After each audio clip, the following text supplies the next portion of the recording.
What's the job of an artist? Make people feel. That's like the simplest. So if you're a musician, composer, whatever, like your job is to make people, to amplify whatever people are feeling, to amplify it. That's it. So you read a good book to escape, to make them feel safe or anchored, you know, to something that if their life is chaotic, your job is my job as a photographer, if I'm taking a picture, is just to show people the beauty in something that they cannot see, you know. You're a cinematographer, make them feel something. I think that's what your job is. Do you remember the first picture, first still image that you saw that made you feel something? It could have even been an ad. You know, there's some ads that are fantastic, like you look at them and it's... Herbert's just knocked my socks off. There's something about, and I didn't know why I liked him, but I loved his work so much that even before I even knew how to pick up a camera, I knew that name. But because I was so obsessed with Herbert's work, I saw some of the influence, of course, seep into my my work. And so because of that, I also stopped studying other photographers. I actually put a ban on, now I can, because now I think I have a definitive style, you know? But in the beginning, I was like, oh, geez, I don't want to even subconsciously pick up their style because then I'll, you know, start mimicking them. So I just kept shooting and shooting and shooting. But I think the Herbert series, he did everything for Naomi Campbell and Michael Jackson and Madonna and these just amazing shapes that he did. So Herbert's, I don't remember the exact picture though. Do you think that that's something that new photographers should be wary of? Or, oh, you do. Okay, so you see them emulating. Yeah. You see them copying, and they maybe don't even realize they're copying. I think they realize it. I think that there's a photographer, and then there's somebody that wants Insta fame. And I put them in two different categories. Like when you look on the Explore page of Instagram, I swear to God, if I see one more colored smoke photo shoot, it's not original. It wasn't original, like maybe like several years ago when someone did the first one that was cool. It's not original. And I see people doing it with the same face mask. I know that's offensive to some viewers, but it's like, I just see people copying for the sake of likes and validation and not for the sake of making a picture. If I see one more pair of feet dangling from the top of a building looking down, unoriginal, boring. You know, so I think that, I don't think the photographer should, you know, if you don't want to study another photographer, I think just, no, actually my advice for photographers would be don't study, just create. Because what they're doing is they're studying the Explore page on Instagram. And they're seeing it, and you see one tacky picture, you get another one, the algorithm, you know? So I think just go out there and just create. And that's what I always tell photographers that now I mentor, and I say, just for 6 months, just shoot, and then start seeing the similarities between shoots. And you're like, oh, so I really like high contrast. I really, really like saturated colors, you know? And then start diving more into that. But man, I answer questions you don't even ask. So, because I just realized I didn't answer that question.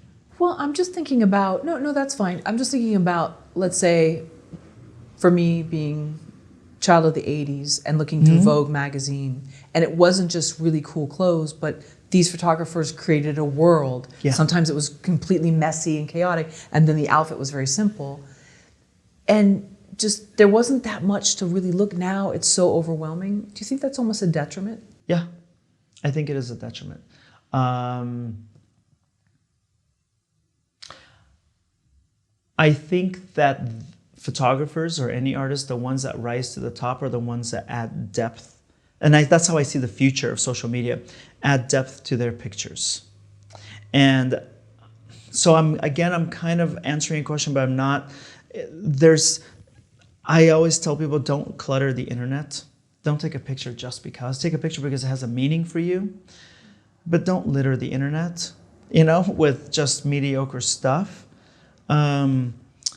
Even if the lighting on it is terrible, but if the meaning behind it was important, that's not littering. That's like, you know, good. So I think that there's the only thing that makes people stop and look at a picture is if it has some kind of depth.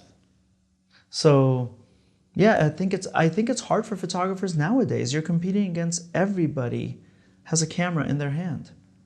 Again, I didn't answer your question. No, that's okay, because if there's something that Yeah. you want to expand on, please feel free. I mean, I'm just throwing out some like really simple questions, but you know, you think back to like those Depression Dust Bowl Yeah. photos that Yeah. I've lived on. There were so few people at that time you know, and now to go and let's say take pictures of the Great Recession, which people had, or the malls of America that had been that it's declined. fascinating. Yeah, that was. But at that time, there weren't really that many, even though they're fascinating to see. Takes you into the world of the '80s and these like failed malls. But I'm not even sure where I'm going with the question. I guess it's just because there's so much to look at now. Is the meaning behind all of them just? It's not as strong. I think that there were a lot of photographers, even in the 80s, we just didn't see their pictures.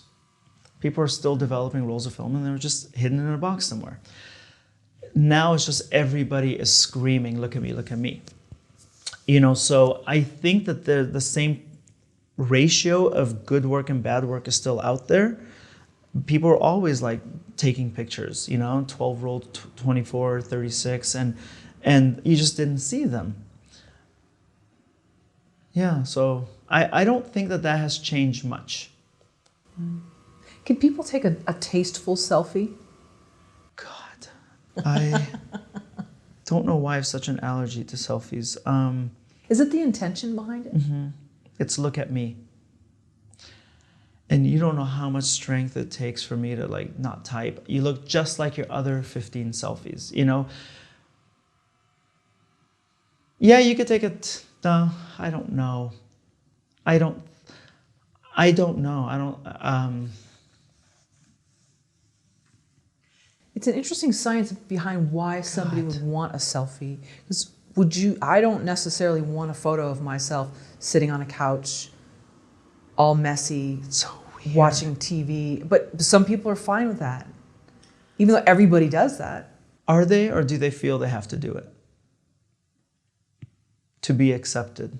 I guess that's why I'm confused. Yeah, I'm me too. fascinated by Yeah. people that want it. Yeah. Because some people can do some really cool stuff on Instagram where they do take photos of themselves, but they're in fun situations and they're telling a story. Yeah. And I love it. And I love seeing them on vacation or whatever.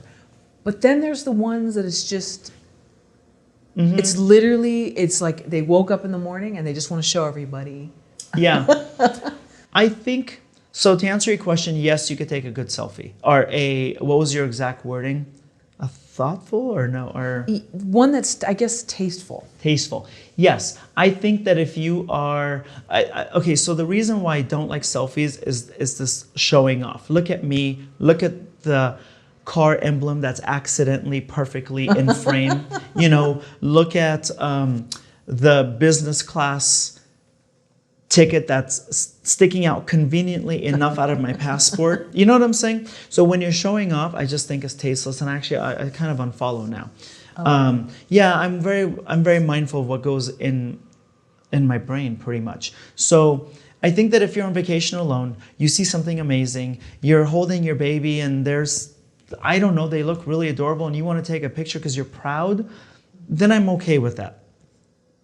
And who's to say I set the rules on it, but I'm just saying personally, then I'm okay with it. If you're showing off to make the viewer feel less, even subconsciously less, I don't deal well with that. It's kind of like they're saying, how do you know somebody's really rich is when they go on a private jet and they don't take a picture.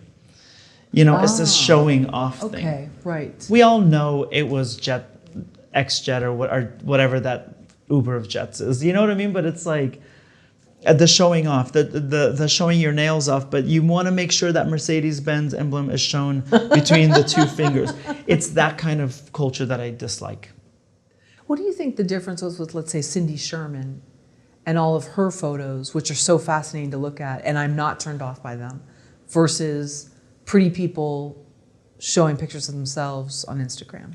So because I don't really study other photographers, I'm ignorant to who Cindy Sherman is. Oh, okay. She was, and people are going to correct me on this, sorry. I think They'll probably brag on me first for not knowing her. Well, she did a lot of interesting Yeah. self photos, and I think she was in New York City in like the 80s, and some of them aren't totally pretty, and there's like sort of like street photos, but I think she, she wanted to sort of expose street life in New York Yeah. City and herself and how, as a woman walking down the street, she felt.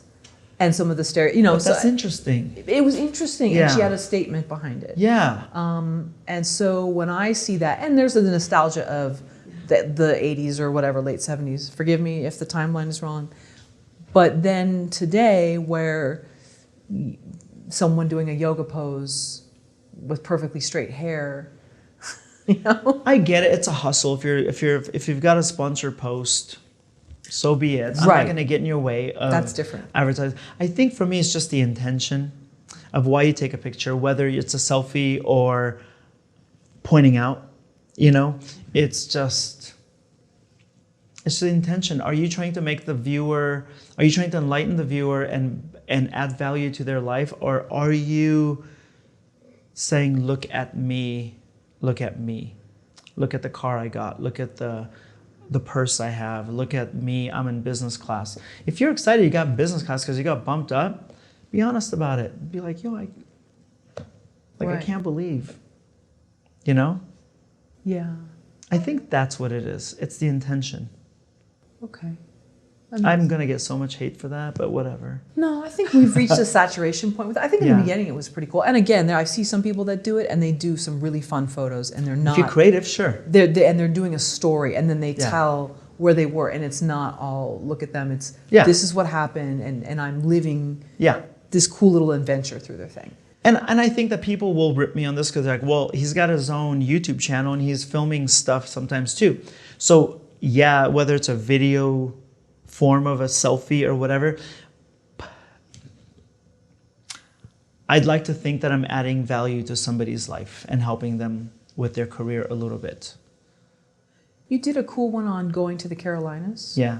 And I don't think you did it in a way that was look at me. It was kind of like taking this road trip. I was by myself as a loner. Right. And you met this guy. And so there was the way you did it wasn't like that. It was about an experience. And you met this Yeah. guy that I think talked about, live your life now. Don't wait till when you're older, things like that. So there was a purpose. Yeah, that was interesting. I break into a lot of places, like not people's homes, but like I'm like, it's just a sign that says no trespassing. How serious are they? And I broke into this private lake area, and I was just walking around. I'm like, let me just get some B-roll for, maybe I'll do a YouTube channel. I don't know. And there was a gentleman on the other side of this little tiny pier, and I don't know if I heard him first or if he heard me, but he started giving me life lessons, and he told me, he's like, you were meant to be here today. And it was the weirdest thing. It was beautiful, so I put him in that video, and that was it. So that he gave me some deep life lessons, and he kept saying, he's like, you were supposed to be here today, which is really eerie now that I think about it, but nice guy. Yeah, that was a cool video. Yeah. Thanks. You have a lot of that happens, don't you? Where these synchronicities or these. Maybe I look for it. Maybe I don't deny it. I don't know. I think a lot of creative people do that, I think you're right. Yeah, so we're trained not to be so skeptical. Do you think it's because we're more open? Yeah, hell yeah. And they're not like looking at the watch? No, I think artists are the Checking the purest people stocks. on earth. Oh. I do. I think whether you write or you sing or you dance, no, you're the purest person. I just do. That's why I get so angry when people take advantage of artists and they see the beauty in things. And how do you think artists contribute to being taken advantage of? They work for free. They work for exposure without a plan. They undercut each other. Is that the term, undercut? Yeah. Like the photographers in general, there's this fight to the bottom of the barrel. So that's how they don't help each other. If you know something, say something. So if you see, I'm that guy. If I walk into Sammy's camera and I'm like, hey, I have that tripod, it's not that good. But I just share, say something. If I go rent a studio in downtown LA, and I've done it before, where I'm like I literally see something, but not if I disagree with their lighting, but I know that this person's brand new, just newly hatched photographer. I'll ask, I'm like, would you be open to something? Because I see you trying to do something. I'm nosy, I look, whatever, but say something. help them. Do you think that's harder to do here? Because if I saw a woman and her kids crossing the street and a car was coming and I said, "Oh, look out," or whatever, and she looked at me like I was insane, but the car almost hit them. And luckily the little boy saw me and he turned around and they went. But I find it when you talk to people in LA, they don't talk to me. Yeah, it's a city of pretend to be unbothered, pretend to be cool, pretend to not be fame struck or, prestige struck or whatever. I get fame struck in a sense of like, wow, you could shoot with anybody, but you choose me. I'm a little bit fame struck in that, like, wow, thank you for that, right? Or we're in the same spot and you've been on all these platforms and whatever. So I think that people act too cool and they have this unbothered or I'm bored attitude. Like watch your LA parties and they'll be like, I have to go to this party and I don't want to. I'm like, yeah, you do. You totally want to go. And that's what you're telling me. That the person's first name and last name, But I think that I think the people in LA, yeah, they just don't, I don't know. I don't know. I just know about myself. So if I see a photographer and I see him trying to hold a reflector and take a picture, I'll straight up ask them, like, you want me to hold your reflector? I won't tell them I'm a photographer. And they're like, are you serious? I'm like, I don't mind. And I'll just hold, like, I like to help people. And you say the artist or photographer should take the long way home and look at alleys. Always. And just go on drives.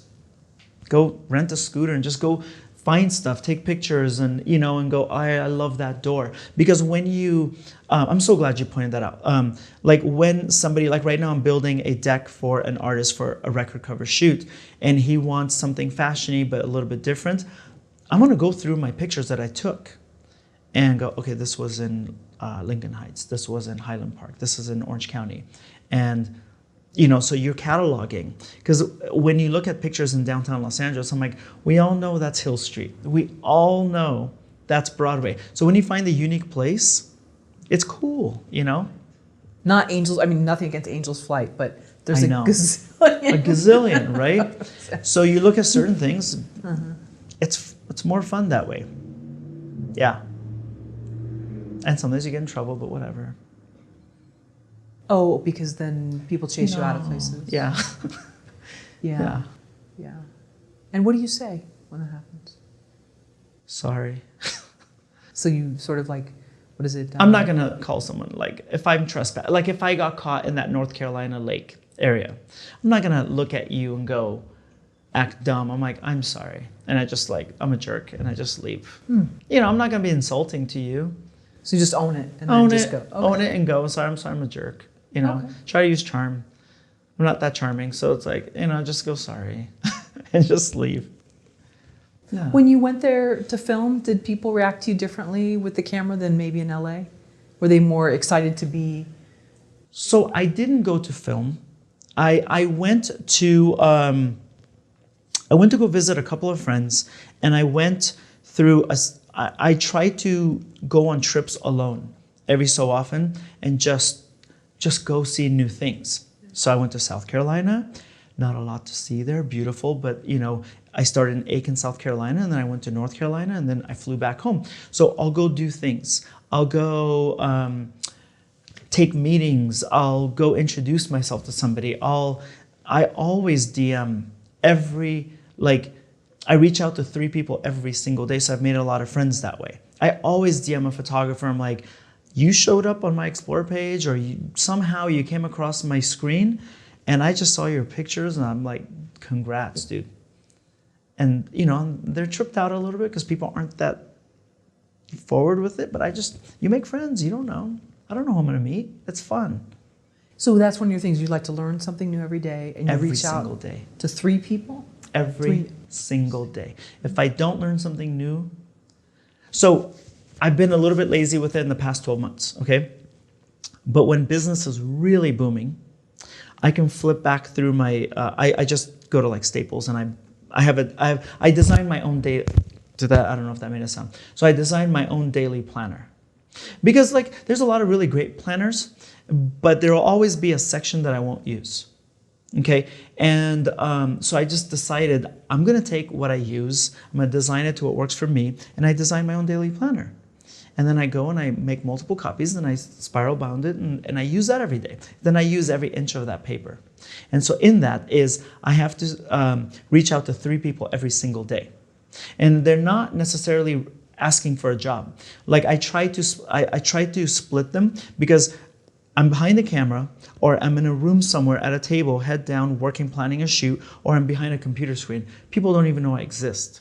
So if I know that somebody put up a post and says, they don't even have to be in the industry. You know, it's about building your community. They could say, everybody pray for my father, he's in the hospital again. I will go and I'll say, how is your dad doing? Et cetera, et cetera. I'll reach out to them. But I try to split it to one personal, one congratulate somebody for doing something amazing, and one let somebody know that I exist in the event that it turns into a job later on. And it adds up fast. Because when I don't do it, how many people a day do we reach out to? Not really. But you're like 15 in a week. Well, you can see the Amazon delivery guy. Yeah, exactly, yeah. Sure, he's nice. Exactly, yeah, I'm sure they're very nice, you know. And so I just reach out to people and I congratulate people on their work and all that. And I learn one new thing every day. Whether it's about lighting or a camera or a tax code or a marketing tip or SEO or whatever.